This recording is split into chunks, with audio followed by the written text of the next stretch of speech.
Hi, my name's Alex, and this is my presentation for my final essay in English 102. I want to start off by making sure we're all on the same page with a few terms that are used frequently throughout this presentation. The first is vlogs. If you've ever been on YouTube, you probably are familiar with the video format called vlogging. The word is a mixture of the words video and weblog, or blog, and they're usually just someone talking into their camera about their opinions, ideas, or even just their daily lives. A lot of people discount user-created content such as vlogs and its creators as pointless at best and narcissistic or harmful at worst. Second is Vlogbrothers.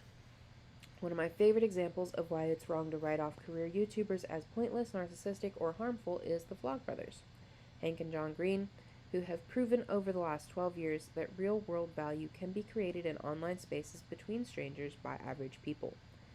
Like many other YouTubers, these two seem to be just two regular guys. John was a children's hospital chaplain turned young adult fiction writer, and Hank wrote editorials about advancements in biochemistry and environmental studies.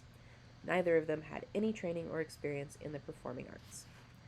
And finally, Nerdfighteria. Nerdfighteria is the term that was coined by the community that formed around the Vlogbrothers videos to refer to themselves as a group. Individually, members of the group are called Nerdfighters. While Nerdfighteria is a nation without borders and spans the entire globe, it's also represented in real-life gatherings, both organized, like conventions, and organic, like high school book clubs. So, is YouTube just a platform for nonsense and narcissists? No way. The work done by the Vlogbrothers and their community proves that online celebrity is just as relevant and important to our culture as is traditional celebrity, and it may be even more valuable as a means of individuals connecting with one another and forming communities. The three biggest ways that this is shown among many YouTubers, but especially traceable in the Greens, are educational content, community building, and charity work. And we're going to do a deep dive into how each of these are utilized by Nerdfighteria to decrease world suck.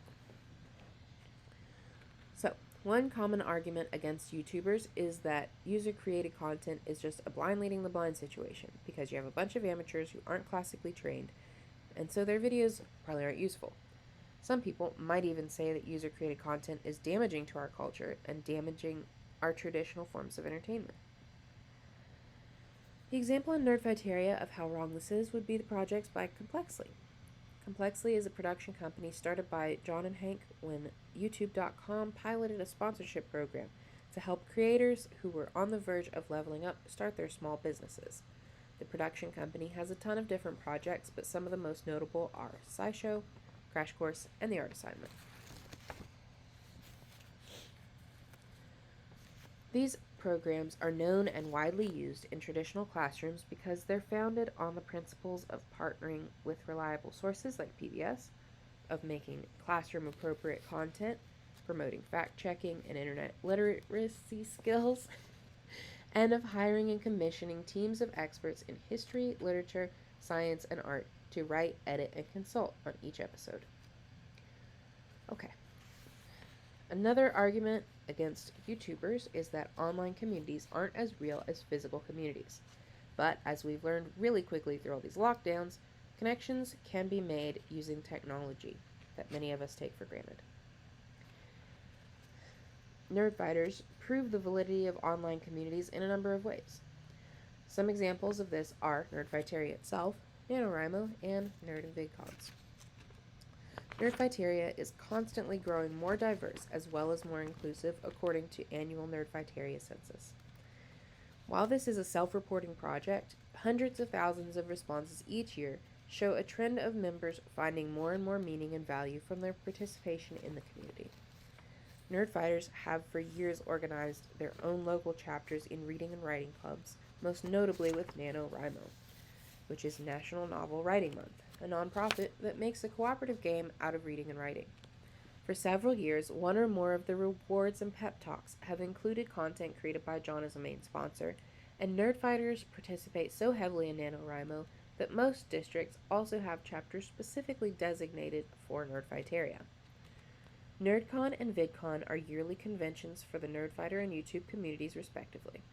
The first VidCon was organized by Hank and John, and has since grown so much that what used to be a gathering of a couple hundred fans now has turnout so large that they max out the largest venues in California, Australia, and London every year.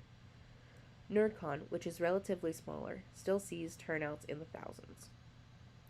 The massive turnouts of these events goes to show just how real online communities are. What sets YouTubers like the Vlogbrothers apart from traditional media are relatable content, shared passion of learning, and diversity and inclusivity. By being just regular people, YouTubers can connect with their audience in a whole different way versus traditional media like TV and movies, which are usually just a one-sided conversation. As the CEO of YouTube said in an interview this week about the YouTube platform, one thing that keeps people coming back to YouTube specifically is their shared passion for lifelong learning. And the reason that this type of community is able to find international success is due to their commitment to including everyone in their conversation, regardless of nationality, race, religion, or gender. Basically, they created a world where everyone can have seats as long as they're respectful and open-minded, and it works. Nerdfighteria is an example of how an organic community, spearheaded by relatable folks, armed with a thirst for knowledge, can create opportunities for some pretty awesome coordinated efforts to make the world a better place IRL. Even though on just about every video you can find links to different projects and fundraisers, there are two that are actually directly associated with the Nerdfighter community: the Foundation to Decrease World Suck and the Project for Awesome. The Foundation to Decrease World Suck might sound like a made-up charity foundation in a kid's book, but it is a real-life charitable funding operation that is arguably one of the best out there. It works exactly how you may think all charities should operate. It's 100% volunteer-owned and operated. None of the money raised is cut out in salaries or overhead, and the foundation acts as a treasury for Nerdfighteria, funding millions of dollars of nonprofits every year. The Project for Awesome is something that you may have seen if you happen to visit YouTube's front page during one of their annual week-long events, where YouTubers and audience members take over YouTube by creating ad spots for their favorite charity and competing to raise the most for the charity of their choice, which has effectively gamified fundraising on the platform to the tune of over $1 million raised annually. The ability to make such huge efforts is unique to online communities because of three things. First, they have the ability to mobilize very large audiences who are already very engaged because of the way that YouTubers interact with their audiences. Second, the nature of the community is to find ways to gamify everything, which brings out competitiveness as well as higher levels of engagement in both education and charity. And finally, the unique ability of online creators to use storytelling to make huge issues feel more universal and relatable. So, are YouTubers really a legitimate addition to the entertainment industry? They definitely can be. As we've seen with the success of the Vlogbrothers in these efforts, user-created content can add value to culture and society through accessible education. They can build and maintain relationships with individuals that help to bring folks together for meaningful and satisfying friendships. And they can use those relationships with lifelong learners to create real-world change.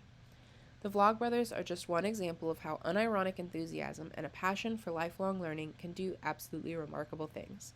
From week-long fundraisers to expert-led educational content that brings subjects to life for disengaged and underserved students, to online communities gathering, creating, encouraging, and comforting one another through the best and worst moments of the last decade, online communities are making the world a better place, and the creators who work to bring us together shouldn't be written off just because of the platform they use to share their passions. And that's all I've got. Thank you for listening, and as they say in my hometown, don't forget to be awesome.